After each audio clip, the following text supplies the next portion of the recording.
The 4x4 Podcast, episode 139.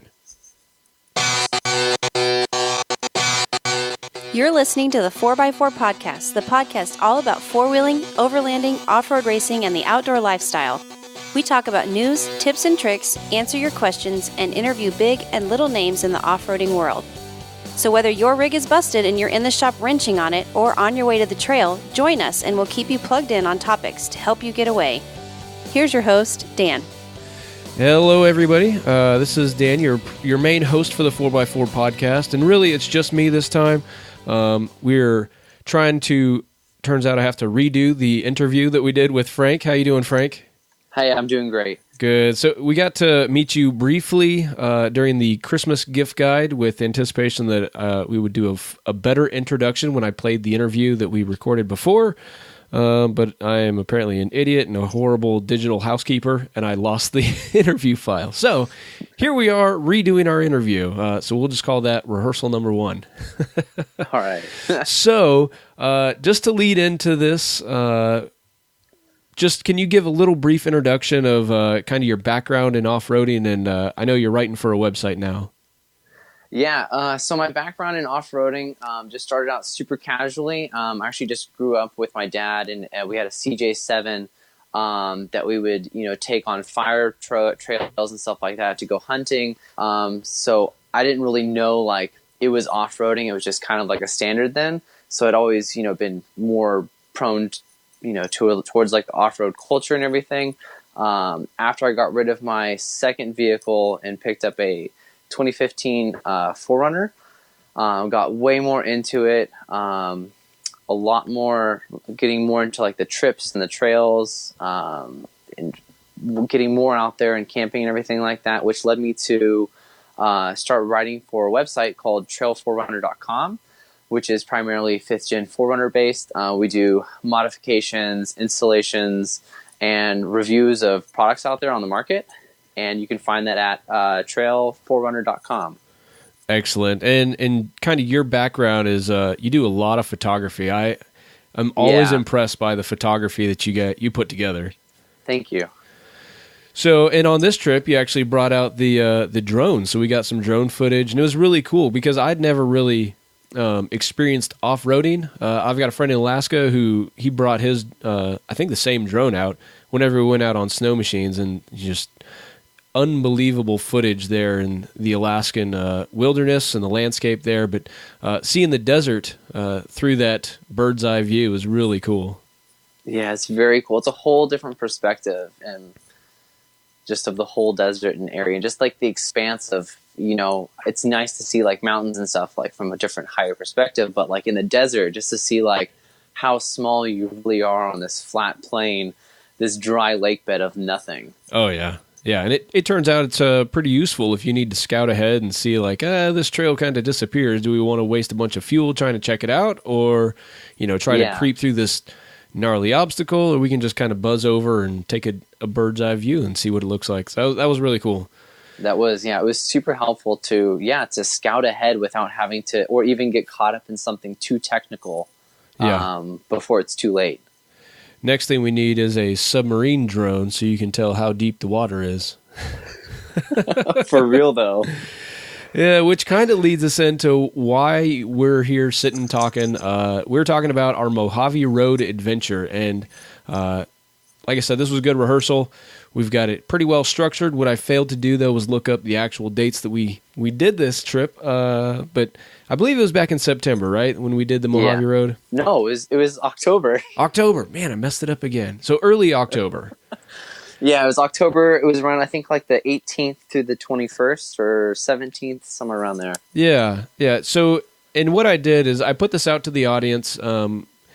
We got some interest, but turns out everybody else had to back out of the trip at the last minute, so it ended up just being kind of a family trip because, Frank, you're Stephanie, my wife's cousin, yes. So there's some relation there, but we've had some adventures together in the past. We went and explored Crater Lakes when my family was driving up to Alaska and had a great time, but this was the first real off-roading type of trip.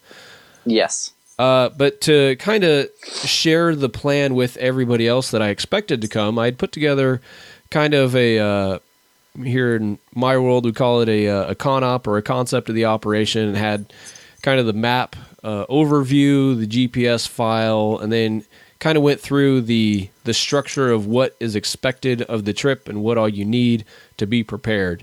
Did you find that to be helpful, or is that something that was beneficial? Yeah, it was very helpful because going into the trip, I had no idea of the Mojave Road.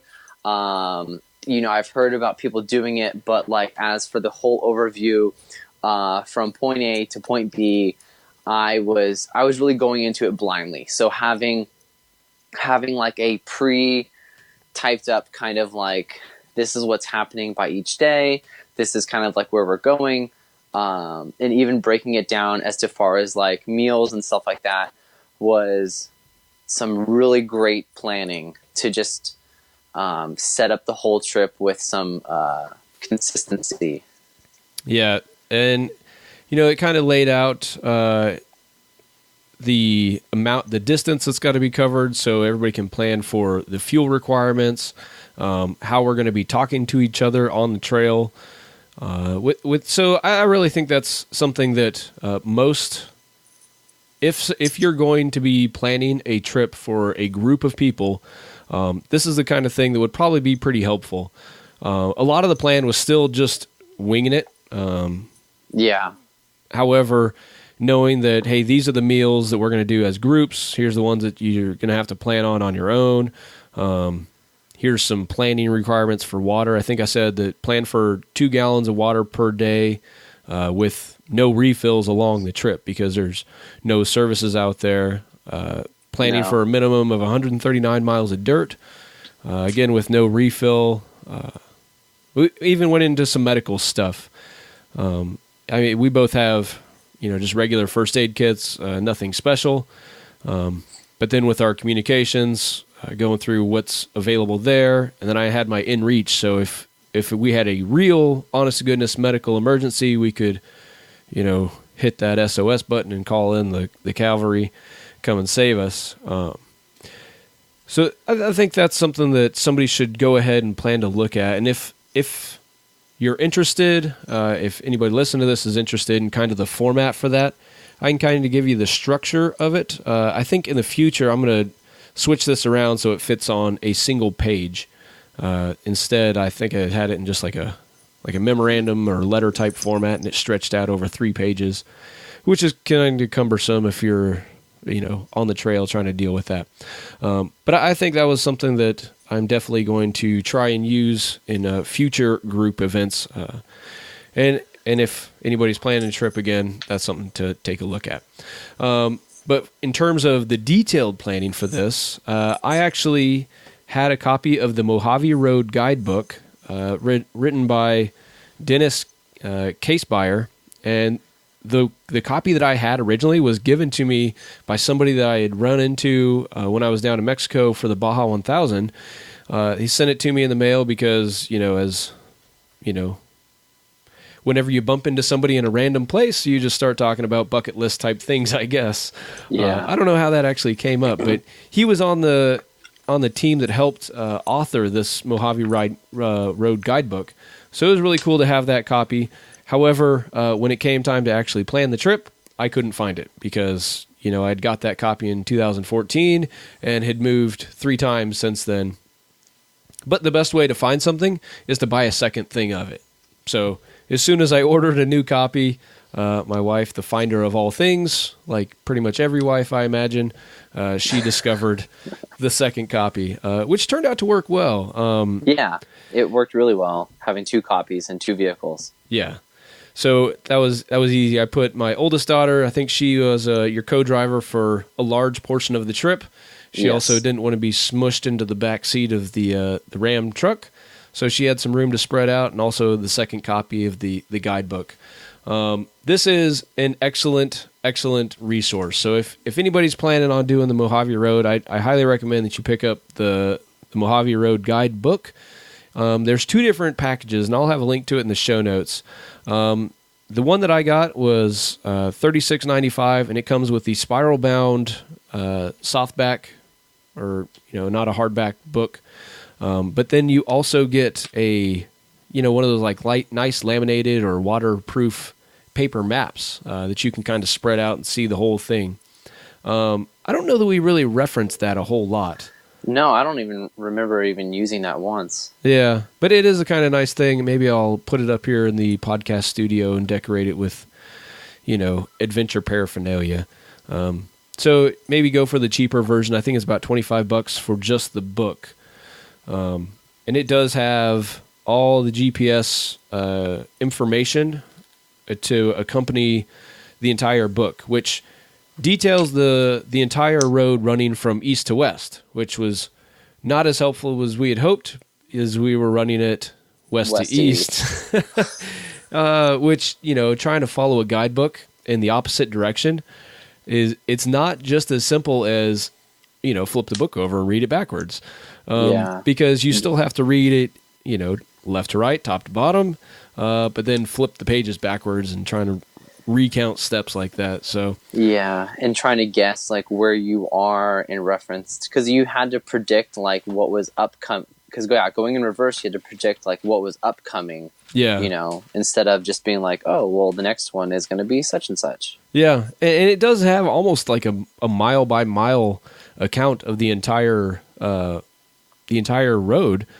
But if you're doing those mileage markers in reverse, that's not the same. So turned out to still be quite the adventure, even though we had just about all the details we could ever ask for the trip. So there it is. We started from the Barstow area and we ended in Needles, Nevada, along the banks of the Colorado River, complete with speedboats running up and down the river. It's pretty cool. Yeah, it was really cool. And here I've got our show notes kind of put together so we can actually talk about some of the things that we saw and experienced along the trail. And really, did we have any trouble getting to the trailhead? I mean, just some, map troubles of somebody who made the wrong turn. But as soon as we got on the trail, I did take a wrong turn. Like immediately. That was a great start. Other than that, it's just right off the freeway. Yeah, and now that we've completed it, we can kind of look back, and you can do sections of the Mojave Road. If you don't have the entire 3 days that you should probably commit to this trip, 3 is a minimum if you're going to do the entire road from one end to the other, unless you're driving like, I've kind of met some guys on Instagram who drive some pre-runners, and they can blast through that entire 139 miles in probably just a day with no problem. Easy. There's no way we could have done that with a full-size truck pulling a trailer. Nope. In your 4Runner. No way. Just not possible. But there are ways to section do the road. So first off, once we got on, the first real kind of thing that we came to is the triangles. And we had talked about this on the radio, I think after we had already passed it. And we saw the kind of the trail that led up the hill and around through the backside. It goes through a canyon and then circles back to the top of a plateau. Yeah. But we missed it because we basically just weren't paying attention. We weren't paying attention, and I think the detour also had us. It would have been a longer duration. By the time we realized we missed it, it would have been too long to go back and do it, and then also get to our campsite before dark. Right. So we had kind of planned out some general ideas for stops for camps. It wasn't, like I said, real structured, but we had a good idea, and we had a late start. We slept in pretty casual. We checked out the painted rocks out here by Fort Irwin before we left, and that chewed through more and more of our time. So there's a lot of things along the trip that we missed just because of trying to get in a hurry, or just in the essence of time, we knew that it would be biting off more than we were ready for. So we missed the triangles, but I definitely recommend everybody check that out. It's just kind of is that one that was the kind of like a guide for planes before GPSs came around, as planes navigate through the desert? I think, and then I also think that there was like some Indian artifacts or leftovers ingrained into like the rock areas that were also up there. Yeah, there was some. I remember reading something in the book where a it's believed that an Army helicopter had landed nearby, and like the imprints of the skids are still in the ground, even though it's been, at least 50 years. Yeah. Which kind of goes to show how long things last in the desert. Even though there's, high winds, rainwater, like there's a lot of it that is exactly the same as it was hundreds of years ago. So then the first real obstacle that we encountered and partook in was the Mojave River crossing, which is typically, the other way around. It's everybody's last thing that they do. But it was for us the first one. And so there were two things that really had me worried before we started the trip. One was the Mojave River crossing, and the next was the Soda Lake dry lake bed, because there had been some rain within the last 2 weeks, I think. Fairly significant rain. And I didn't know if we were going to be able to make it through there. By all accounts that I've read online and in the book, is that the Mojave River crossing there is always wet. There's always water in there, no matter how long it's been since the last rain. And it's just standing water. It's not flowing water. So, I kind of took the first step. I downgraded my footwear, rolled up my pants, and kind of walked into it. And it seemed like it wasn't that deep. What I failed to really account for, though, is the crown in the surface underneath the water. So here I am walking right down the middle, and it was not that deep. However, where the tires impact was probably another 7 or 8 inches lower than that. At least. At least. So, I mean, it couldn't have been any more than 9 inches, because that would have been dragging a differential, either for your 4Runner or with my truck, I think. Because what size tires are you running? I'm running 265s, which is about a 31. Okay. And I'm running the whatever equivalent of about a 32.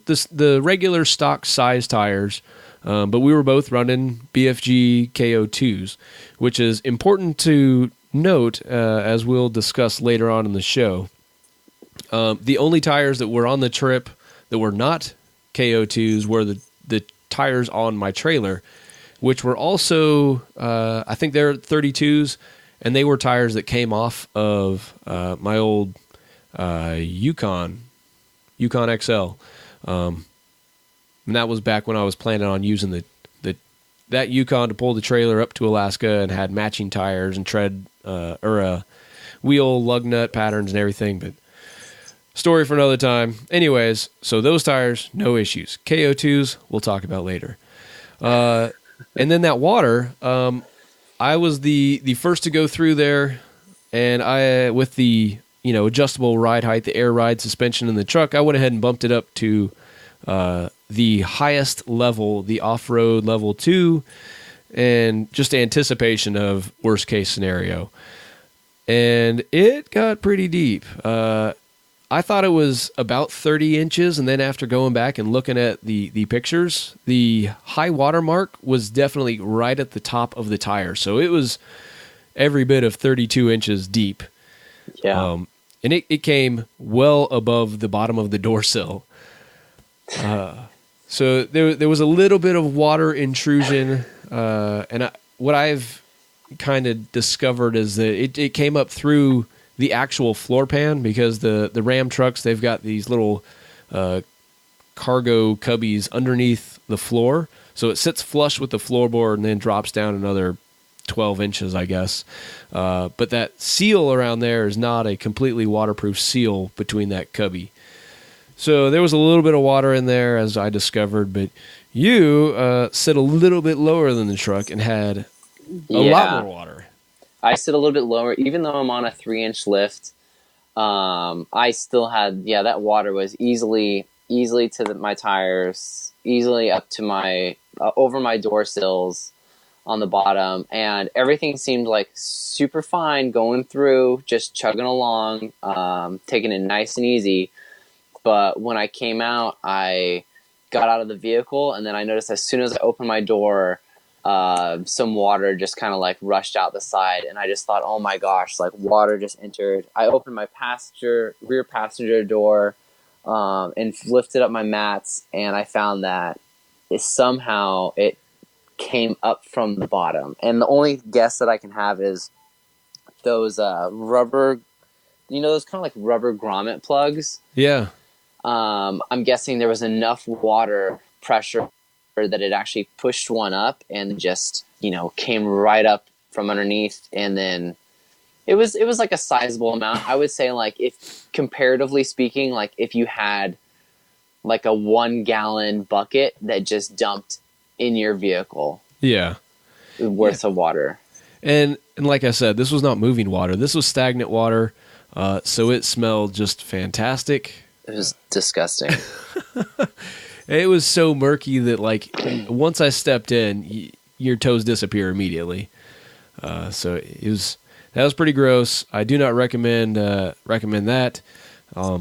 And when somebody else does this, you might want to pick up anything off the floor that you don't want to get wet, just in anticipation that somehow water is going to find a way to the places that you don't want it to.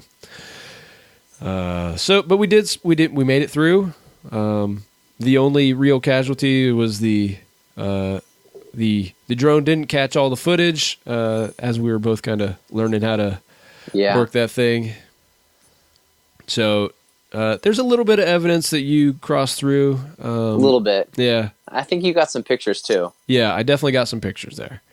And that is not like a small splash through a puddle and get to the other side type thing. And there's really no way around it without going through a mini mile bypass to get around that. Because right on the other side is the Afton Canyon campground. But then it immediately goes right around to the other side of Afton Canyon, which is just railroad. So there's really no way through it or around it. Only go through it. Yep. As the Bear Hunt song goes. But that was a fun one. And whenever somebody plans to make this trip, definitely monitor the weather conditions, because if there is a recent rain, that water level is absolutely going to be higher.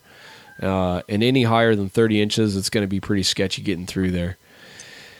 But the next thing we came to was the Afton Canyon, which really has some unique geologic appearances. Do you remember seeing that one? That was one of the places we actually stopped and got out and walked around.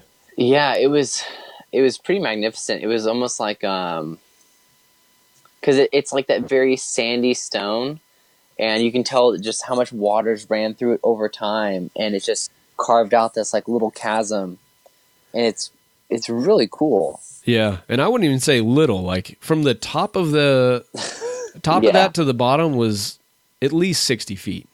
Oh, you probably even more. Yeah, it's really impressive, and it's just that soft, crumbly dirt. But you can walk back into these where the little rivulets and waterfalls have come down and just kept eroding away. It reminded me a lot of like the Badlands in South Dakota or some of the other places. Yeah, kind of similar to that. Badlands are I felt like a little bit more powdery, but it's very similar concept. Yep, very cool. There's a lot of caves back there, and I would be hesitant to crawl back in many of those caves just based on how soft the soil is. But it's definitely a unique type of landscape that you're not going to find in many other places of the world. Next up was the Soda Lake dry lake bed. Yes. And like I said, that was one of the places that I was worried about. But I think at this point you had kind of got in front. It was just kind of a sandy river basin wash all the way from coming out of Afton Canyon as it dumps into the Soda Lake bed. We were just kind of taking different paths and trails coming through that basin, that lake before the Soda Lake. I mean, there's just so many. It's just trying to find the right trail. I mean, because everybody carves out a little different piece based on the rains and how each one, it's just a different meandering through there. Yeah, we did have a GPS file, but obviously it's easy to get off the GPS track and you don't want to just sit there with your nose glued to the GPS on your dash. You want to be able to see the scenery. And we were looking for the rock cairns as well. Those were stacked up along the side of the trail, and The railroad ties. And the railroad ties. Yep, that was right. But there had clearly been some flooding through there and kind of knocked some stuff over. And there's a couple volunteer organizations, off-roading organizations that try to maintain that, and they do a pretty good job. I can't imagine the monumental effort, as it were, to keep those rock cairns maintained. Yeah. Just as, the weather knocks them over, or somebody driving through the dark runs over it, or somebody with a razor plowing through too fast, just everything that it takes to maintain those little piles of rocks. But once we got into the lake bed, there was a well-defined path right through very there. defined. There's also some very well-defined areas off of the path where, some people have ventured off into the soft, muddy soil and left their mark, which was both unfortunate to see people not staying on the trail in terms of tread lightly, but it certainly did leave some really kind of impressive designs out there. I mean, it was like crop circles or something. Yeah, visually, like just zooming out, it was really cool to see from above. Just the different patterns and trails and lines through the soft, lake bed that just kind of gets imprinted and left there. Yeah. And I could see how if they were soft at all, you could really get yourself into a lot of trouble getting stuck out there, because chances are you're going to be outside of winch cable length. Yep. You got to have a buddy somewhere. Oh, yeah. You'd be in a lot of trouble out there if you really got stuck. And, kind of in the distance off of the edge of the Soda Lake bed was the Zxyzx Resort, which was kind of unique. There was a pretty good section of the book dedicated to some of the history of the Zxyzx. Had you heard about that before this trip? I've never heard about it. I've always seen like the sign, and I always think like it's a very unique name and like just so curious. But then after having especially having the book with us, like learning like how that name was chosen, like why it was there, how long it was like a what was it, like a bed and breakfast or like a resort. It was very interesting and almost like the rise and unfortunate fall of it. It's a very unique story. Yeah, it's kind of a detail of government overreach where it was eventually taken from the private ownership or the mineral rights were taken and then just kind of squandered because government didn't know what to do with it once they had it in their hands. And I think it was ran privately for like 30 years. Yeah, I mean, a long time, and then just kind of fell into disrepair. But it's interesting because it's right there off the shore. Like, you can see it, and there's really no terrain features stopping you from just driving over there except for the mud. And the book did mention that, hey, don't try to drive over there because you will get stuck. Oh, yeah. And the soil right there, because it's sitting on the shady side of a mountain, so it's not getting dried out by the sun as much, and it says it's always muddy there. So I would like to check that out from the highway side where you can just drive right down to the lake, the lake bed from that side and see how muddy it really is. I don't expect that I'm ever going to try and make that drive from across the lake bed to get there, but it is interesting. Yeah. And then in the middle of the lake bed is the Traveler's Monument. Yes. So you want to explain that a little bit? Yeah, I'll explain it. Traveler's Monument is... So going into this, I had no idea about Traveler's Monument. And I had no idea, but it's a monument out in the middle of this lake bed, and what you do is you bring a rock there and you leave it. And so over time, this monument has built up into this large, very large pile of rocks. And in the center is a plaque. And what's on that plaque is, confidential to those who have, seen it with their own naked eye. But it's a very unique story. I thought it was really cool, and I really wish I had learned about it before going out there and, brought a rock. Yeah, well, now that was all part of the master plan, because now you have to go back and take a rock for yourself. Yeah, so to leave it. It's a forced repeat, forcing function there. I was aware of the Traveler's Monument, so I had brought a stone from the house to bring there. Of course, it didn't travel very far from, one edge of the Mojave to a different point in the Mojave, but, maybe next time I'll have to bring a rock from Alaska or something. Yeah. And then, like you mentioned, that plaque that's in the middle it's described as being life-changing advice in there, but, we can't talk about it. We can't tell you what it says. Nope. Only those that have been there know what it says. Yeah. Maybe if somebody's got enough Google foo, they can try and find it. Otherwise, you're just going to have to drive out there to Soda Lake, climb up on top of the Traveler's Monument, and read it yourself. See it for yourself. Yep. The next event, or the next obstacle, well, it's not an obstacle, but the next landmark out there along the Mojave Road is the Mojave Mailbox. Yeah. And right next to it is the Frog Shrine. But this is kind of a bizarre thing. I've just come to learn that weird things show up in the desert. There's no explanation, so I don't know how this mailbox ever got out there.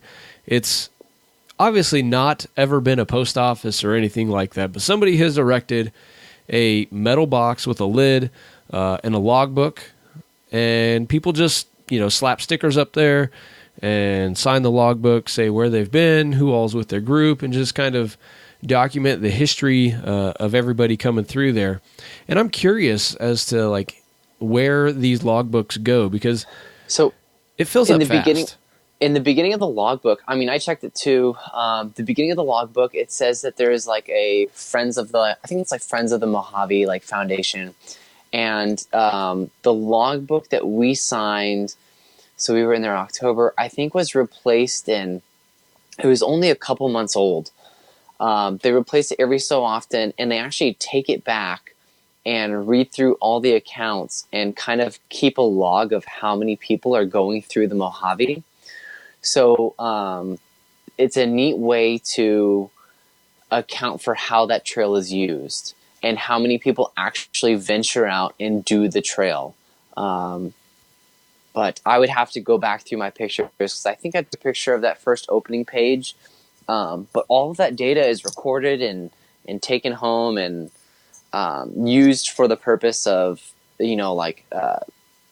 maintaining and keeping the trail alive, knowing that people actually run this daily. Yeah, there's a lot of people out on that road. Yeah. Now, that's not to say they're all bumper to bumper and, just a continuous line of traffic, because we didn't see, I think the entire time we saw maybe 3 or 4 other groups, and one of the groups I think was the same group doubling back on the trail.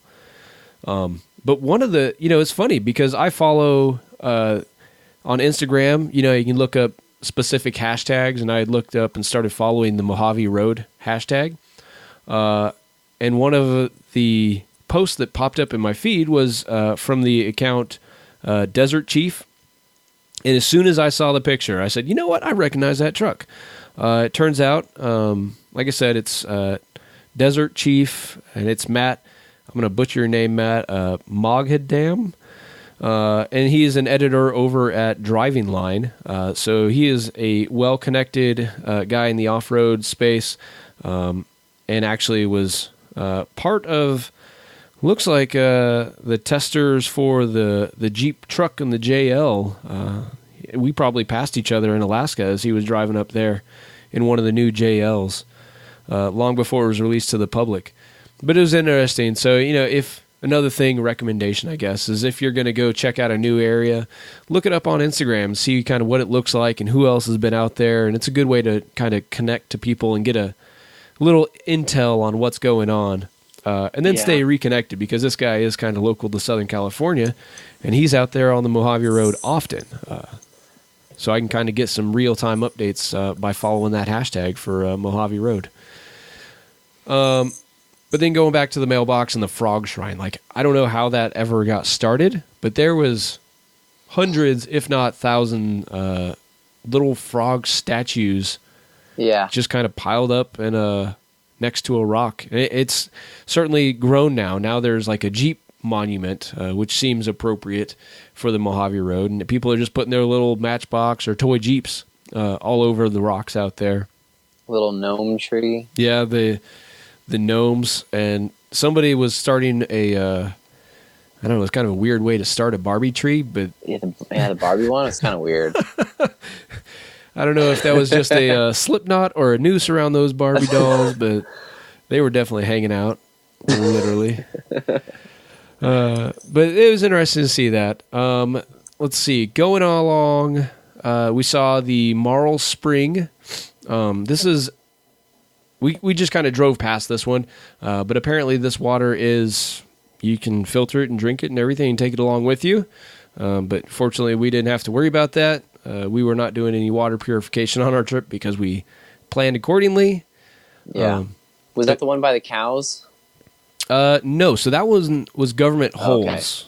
Okay. That was a little bit farther up. I'd prefer not to drink that same water as the cows had their heads stuffed inside.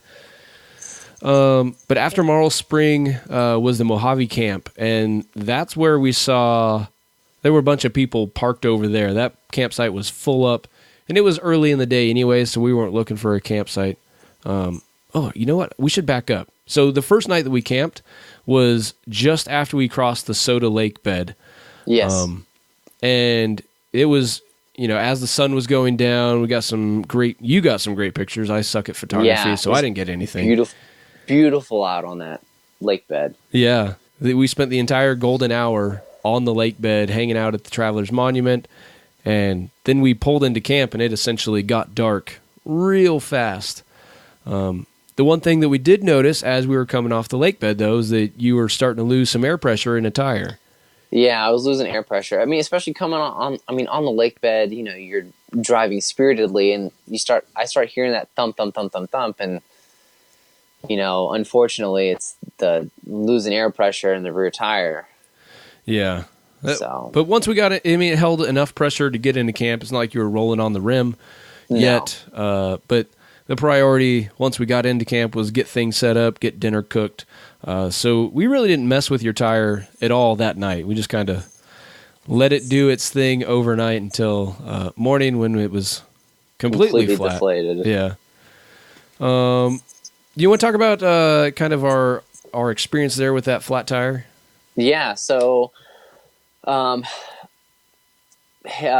came in, we were able to make it into our campsite that night. I mean, I had to drive really slow, really cautiously because I was losing a lot of air. By the morning, completely dead, completely flat. The decision in the morning was to, at first, replace it with a spare. But then it quickly changed into why not try to patch it and just try to run it for the rest of the trip patched and then switch the spare for the highway miles home. So I broke out like the Araby, tire repair plug kit. Real first time actually having to use this on the trail. And what made this flat unique was my hole was in the sidewall. And it was just a small pinpoint hole. It must have been a small twig or a small branch. It was like just a sliver that went straight through. I couldn't even pull it out with needle nose pliers. It was so small. But ran the bore through, cleaned out the hole, put in that adhesive vulcanized rubber, and trimmed it off, filled it back up with air. And then that tire actually ended up running the whole rest of the trip perfectly fine with a repaired sidewall puncture. Which is impressive because, any, respectable tire store, at least in the United States, is never going to touch a sidewall hole like that. But turns out fixing it was super, super simple. Yeah. So, and it's not like it wasn't building up heat because we still were running air down for the rest of the trail. Yeah. And there were some sections that were even on hard pack roads. Moving along a pretty good clip. So that tire was building up some heat, and the repair held for the rest of the time. So it was good to see that, it was a learning opportunity. Like we said, we knew that nobody was going to touch repairing that, so it's not like we could make it worse. The worst thing we could do is just consume that, put the spare tire on, and have a similar incident. So it was good to see that we could save that spare for the trip back. Yeah. Yeah. Got me out of there. Yeah, sure did. All right, now jumping back forward, the lava tubes. That was one of the landmarks that everybody has gone back and asked, oh, what'd you think of the lava tubes? Well, crap, we blew right past that one. And I think that one was just, as we were trying to hurry through and trying to read the book backwards and forwards, we just missed. Yeah. Oh, I feel like we missed a lot. Yeah. Trying to read that book backwards. Yep. So next time, lesson learned, we'll go ahead and drive down to Nevada on the highway and then backtrack. So it's just a short trip. Yep. And I guess we'll talk to it about it at the end, but it was a little frustrating to come off of a long trail day and then have to hit the highway all the way home, whereas we could have come off the trail and then had like a 30-minute, 40-minute drive back which to our would have house. been great. Yeah, not well planned, so lesson learned. Next up was the government holes, which really it's just one hole, one well, and I think based on the book is that it's only ever been just the one. But this is one of the various wells that you find along the Mojave Road, which were, appropriately spaced about a day's ride or drive from each other. Or, as people were traveling, as before the days of motorized vehicles, the wells were spaced out about as far as you could travel with the water that you were carrying, and that you couldn't have gone any farther and survived without stopping at those locations, which was kind of interesting. Nearby there was the homestead that we saw. You can't go in it because it's marked as being completely filled with the hantavirus, the rat turds. Yep. So we didn't want to go in there, didn't want to spend a whole lot of time exploring. But it was pretty well preserved inside. I don't know if somebody's going in there with a respirator and maintaining that stuff or what they're doing, but it looked pretty good in there. Just past there is where we got into the Joshua Tree Forest. And this one really surprised me. Even though I've seen the Joshua trees, I've never seen them so dense. Have you ever seen anything like that? I haven't either. I've never seen anything like that. There's so many Joshua trees, and unconfirmed, I'd have to re-look it up again, but I was told that there's like more Joshua trees it's one of the most highly dense areas of Joshua trees, even I think more than Joshua Tree National Park. But again, I'd have to check that and look it up. Yeah. But it was just all sizes. The Joshua trees, the yucca, from small to crazy large. Yeah, and they really do start to encroach on the trails. We were trying to have to slalom through and follow the trail without getting Joshua Tree pinstriping. I was probably less successful than you were, just based on the little additional bit wider. Yeah, that's one of those things where Stephanie would cringe and say, "We should have just taken the Jeep," but the Jeep was in a sad state. So next time when I do the trail, I will take the Jeep, where I do not care about pinstriping through the paint job like that, and probably wouldn't have to worry about it because it's probably a foot more narrow. But that was really, really cool to see. And Joshua trees themselves are, iconic and kind of unusual and rare. So from what I've read, is that the Joshua tree only grows in the Mojave Desert. I've certainly never seen them anywhere else, but it's somewhere between a tree and a yucca bush that just kind of grew out of control. It's really, really unusual kind of plant. So maybe we'll put a link to that here in the show notes. And all of the things we're talking about will be on the show notes, the 4x4podcast.com/139. Next up was the penny can tree, which I didn't see it. Did you see it when we drove by? The penny can tree? I don't think so, no. That's one of those landmarks that, somebody put a can on a wire hanging from a Joshua tree, and I was looking for it because you're supposed to put a penny in the can as you go by, but we were cruising through at a pretty good pace, just trying to make up some time that we had at least felt like we had lost anyways. But we'll have to go back and check out I think there's now more than one penny can tree, but there was definitely one in the book that I was looking for. And again, because we were reading it backwards, totally messed up. That's no problem. Yeah.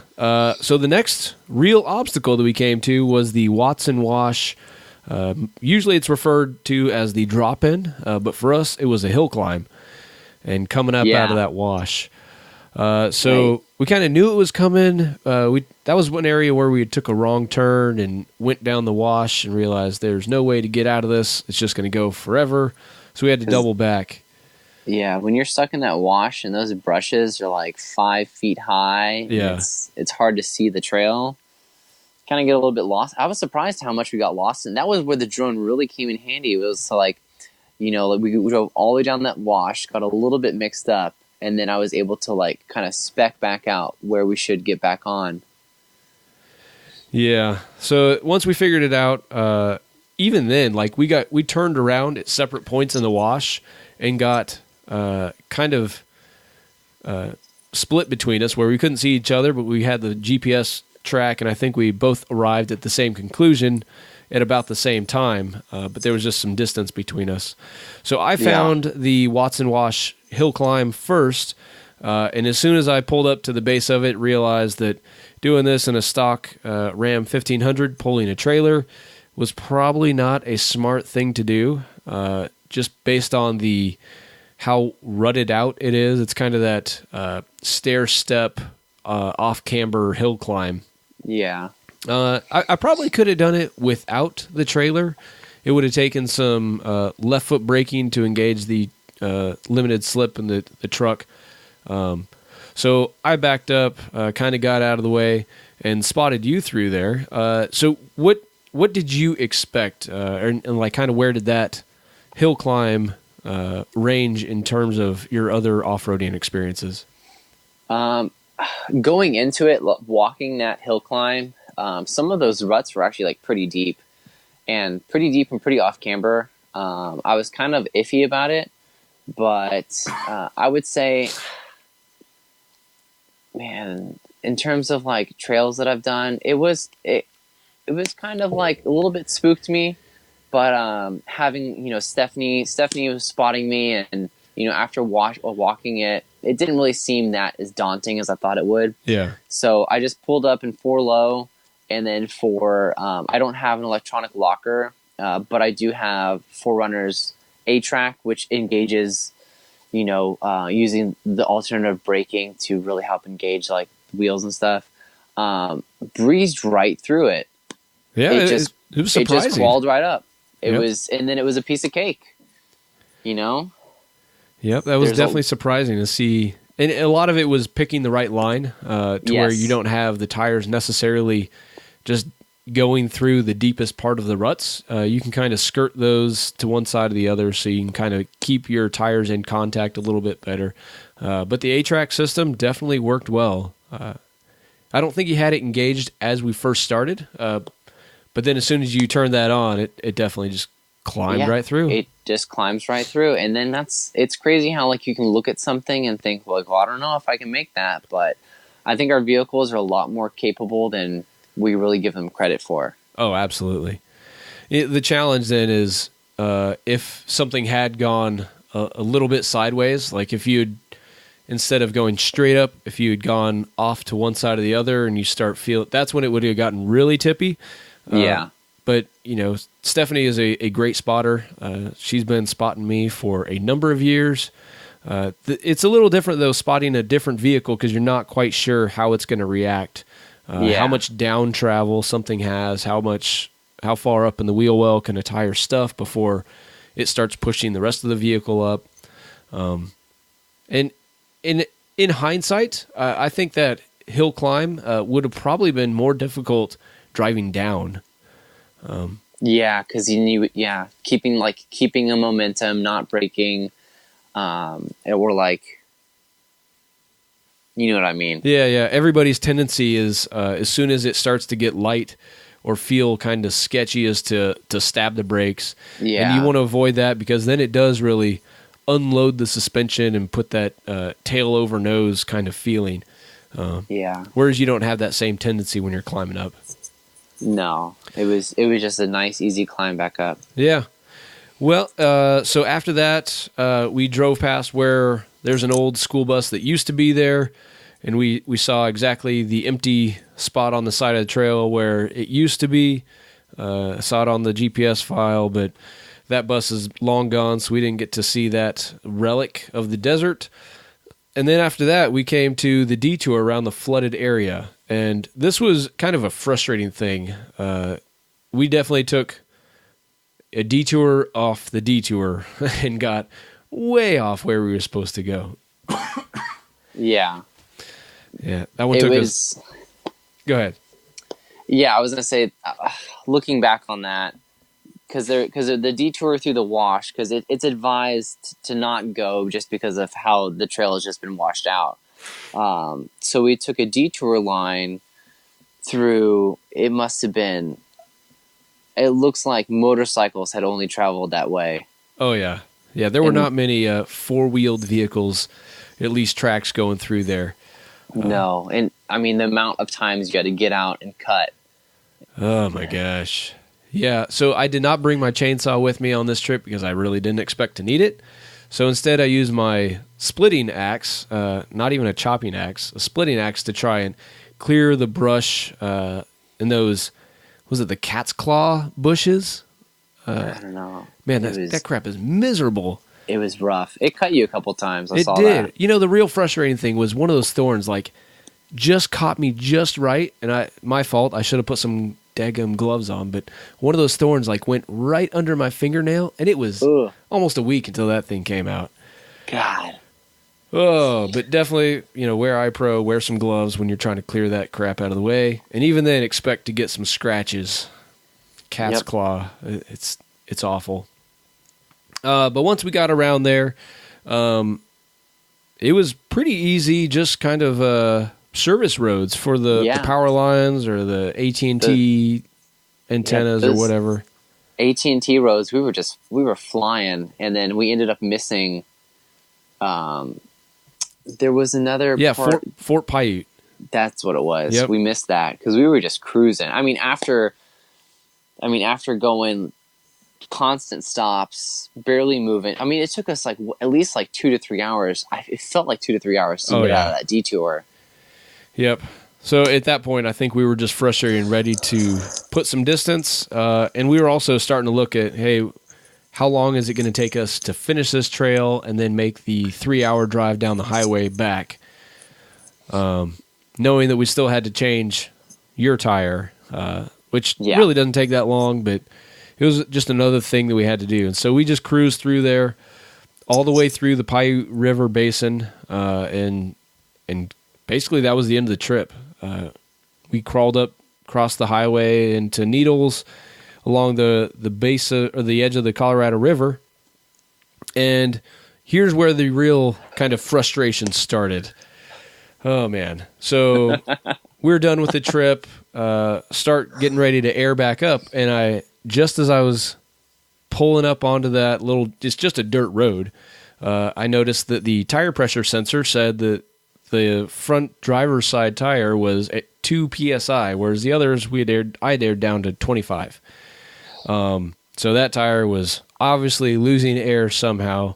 And as I was inspecting it, there was either a pinch flat or something had got into the sidewall and gouged it, and it was not holding pressure. So I get the spare off, and I get that one on, and that's when I discovered that the spare tire on this truck is it is a full-size spare, but it is just a temporary spare. It's not a real tire.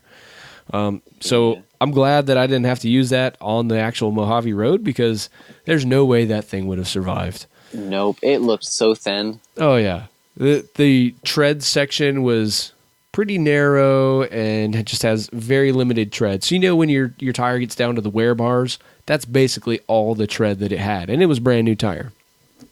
So after I got that one on, I went around, did a walk around all the other tires, and discovered that 2 more tires. One had a pretty deep sidewall gash, and the other one just looked like maybe it had caught a rock and just kind of pinched it, and got a bulge. So it had split the the steel belts inside and was it's got a hemorrhage on the side, like a tumor looking thing.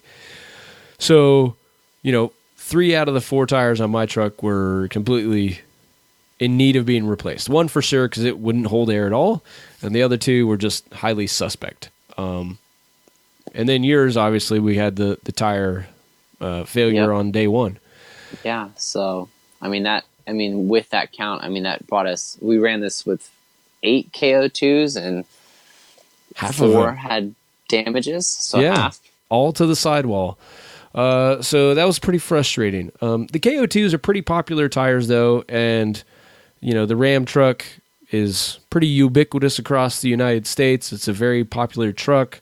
I expected Walmart to have these tires in stock, which they had the tire size, but in a passenger rated tire. And I didn't even know you could get a KO2 in that size. It's a pretty large KO2 for your Ram to be a passenger size. Yeah. So the bottom line is that they did not have the tire that I needed. So we actually ran, I called a bunch of places, but this is Sunday evening after pretty much everything had closed. And even the tire section in Walmart, they were trying to run me out of there so that they could pull down the gate and close. So we decided, let's just take it easy, take some frequent stops to inspect and let the tires cool off as we made the trip back to the Barstow area. And that spare tire did hold on, no problems. It did kind of have me pretty sketched out. But they were all the damaged tires were replaced under roadside warranty. So that was good. And the other thing was, the way a lot of these warranties work for tires is that it's a prorated warranty. So you pay for whatever tread remains on the tire at the time of the failure. Well, these tires I had put on in the winter in Alaska and had driven on them for a couple months. Well, I guess it was early spring, which in Alaska is still winter. And then made the entire trip down the Alcan Highway, over 8,000 miles from Alaska down here to Southern California. And for the replacement, I paid like $75 for 3 new tires, basically. It's really good. Yeah. So, you get a lot of miles out of those KO2s. Yeah. So in your tires, you'd said you'd had over 50,000 miles on them? Yeah, I'm probably at about 54,000 miles right now on my current set of KO2s. So that's pretty good. Pretty good. I'm due for replacement. Yeah. Well, in terms of replacing for me anyways, I am not a fan of the 20-inch wheels, never have been. The big shiny wheels, just not designed for off-roading. So there's a lot less sidewall when you're talking a 20-inch wheel and a 32-inch tire. It's just, I feel like that was probably a big part of how I ended up with the sidewall failures. Maybe 25 PSI was too low for a full-size truck anyways. The other thing that I was thinking about is, we really weren't driving that fast. No. So I don't know that speed had anything to do with it. I think it was just a combination of the lowered pressure, and just those stupid 20-inch wheels. Well, I think also mine was probably like a fluke. I'm a 17-inch wheel with a 31-inch tire, and it's just, I was surprised something got into there. Yeah. But, by all accounts, everybody I've talked to is the Mojave Road is just well known for destroying tires. So glad we had the spare tire. Glad we had the repair kits. Glad we had air compressors with us. These are all things that you really need to be prepared with before you try and tackle an adventure like this. But in the future, when these tires wear out, I'm definitely going to be getting a different size and replacing the wheels at the same time. So that way I can get out of these 20-inch wheels and into something a little more off-roading friendly. But you are due for new tires immediately.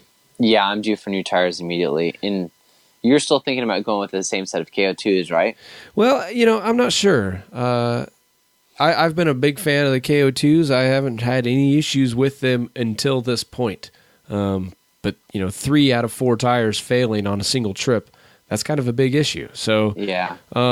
it was funny, right after this happened, our friends over at the Jeep Talk Show, also on the 4x4 radio network, they did an interview with B.F. Goodrich, and this was not planned at all. They had already had that interview scheduled, and they're, in listening to that, the amount of research that goes into the sidewalls and how the tires are constructed and the compounds, really shocking. So I'm interested in what kind of R&D the other tire manufacturers do. But, you know, I think his name was Brandon, was the rep from BF Goodrich, maybe recommended that I should check out the KM3s, their new tires. But it was my wife's truck that spends most of its time on the pavement. A mud tire like that is probably not suitable. So I'll have to look at, you know, I mean, we bought the truck. It's almost a year old, and it's got over 26,000 miles on it. So we do a lot of miles, and a lot of that was Alcan Highway. A lot of it's off-road, or at least dirt road, getting into hunting areas and stuff like that. So an all-terrain is definitely in the cards. Whether or not it's a KO2, whenever I do make that switch, it's hard to say. But, you know, have you already bought some new tires? You still looking at them, or? So I was looking for a good while. I haven't bought some yet, only just because that the person that I was going to go through ended up just being out of stock. But I was actually looking into, for me, what's really important is because I live up in Northern California, the snow, I go to Tahoe a lot, and driving, I'm a, you know, big highway miles driving, and then I also like to go, you know, off-road when I need to. So having that all-terrain type tire is really important to me, especially in a winter compound. So I was actually looking at going into the Falcon AT3W. I've heard a lot of good things about it, and I've heard it's a great winter tire and a great all-terrain tire. So I think after January 1st, because I'll also be on vacation, that's when I'm going to get my set ordered and get those put on. Awesome. Well, I'm interested to see how that turns out. I know Cody over at Trail Chasers, he's a huge fan of the Falcon tires, maybe because his wife works with the company, but they seem to be working pretty well for him based on all accounts. So hopefully you have the same experience. I'm looking forward to hearing how that works out, and then maybe if I can twist your arm and get you onto some Death Valley overland style trips, we'll be able to compare them side by side. Oh yeah, I'm really looking to put these to the paces, because I've heard, you know, you can always hear things about the differences between both of them, but after driving a set for 50,000 miles and making a switch, it's going to be interesting. It's going to be different, and I'm excited to, you know, test it out on all different types of terrain. For sure. All right. Well, Frank, I think this takes us to the end of the Mojave Road. So if somebody wants to follow some of your work, learn more about Forerunners and everything, where should they go? They can go to trailforerunner.com, or they can follow me on Instagram at Frank Rebello, Rebelo. Excellent. Well, so we do have, I should add, as we close out the show, got a new review on iTunes I'd like to read for you. This is from Luke's 10K. He says, love the content, especially gear reviews and interview with people from the 4x4 scene. Great consistency in the release of podcasts, too. That's funny. I would not agree with that, but I'm glad you like it. He says, Dan and the guys are very knowledgeable. Keep it coming. So thanks, Luke's 10K. And I don't have an email address for you, but if you send me an email here, I will get some stickers out to you, say thanks for adding that review, because the reviews that we see in iTunes really do make a big difference in how people find the show and whether or not they're clicking subscribe. But you know, whenever you're done listening to this show and catching up on all 139 numbered episodes, plus the other ones, be sure to check out the other shows on the 4x4 Radio Network. We're talking about the Jeep Talk Show. You got Tony, Josh, and Tammy over there talking all things Jeep.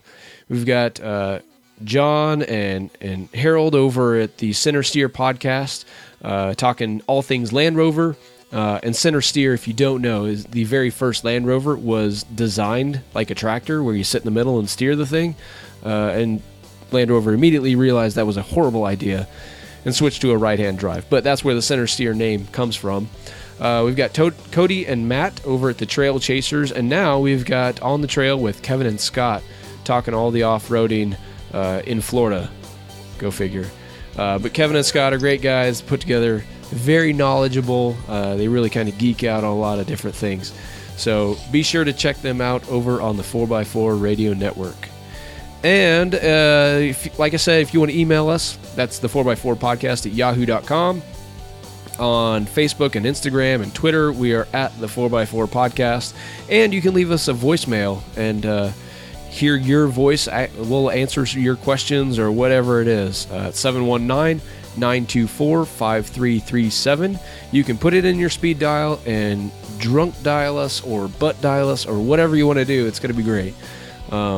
And we've also got the SpeakPipe tool there. If you go to the website here, you can send us a message, and it's usually a higher quality than we get out of those voicemails. And if you would like to support the show, you can go to the 4x4podcast.com/Amazon. Before you start your shopping, and just shop like you normally would. You know, when you go to that link, it just takes you to Amazon. There's no 4x4 podcast branding or anything. It's just a redirect.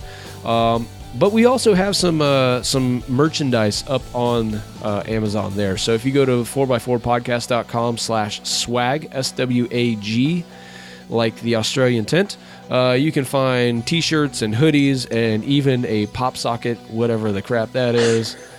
I think we talked about that at one point, but it's up there anyways. And there's a little tiny fraction of that goes here to support the 4x4 podcast and help us keep the servers running and upgrade or replace gear that I break because I'm super clumsy. And that is it. So be sure to check out the show notes for this one at the 4x4podcast.com/139, and we will talk to you later.